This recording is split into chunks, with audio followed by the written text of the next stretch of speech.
Hi guys. In this video, I am going to show you how to add page numbers in Word. It's very simple and quite easy, so let's get started. Once you are on the Word page, on the top, from these options, go to Insert.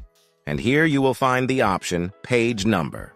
Just click on it and choose the option or style where you want to add page numbers, like on the top of page on the left corner, in the middle, or on the top right corner of page. Same, you can also add page numbers on the bottom of page. So I am select this option to add the page numbers on the bottom right corner.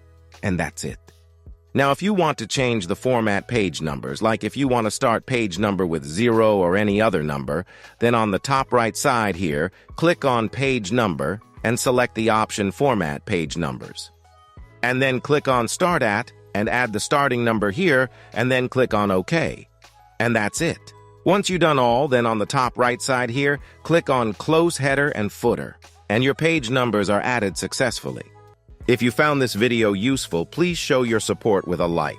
Your feedback is invaluable to us, so feel free to share your thoughts and suggestions in the comments section below. We're eager to hear from you.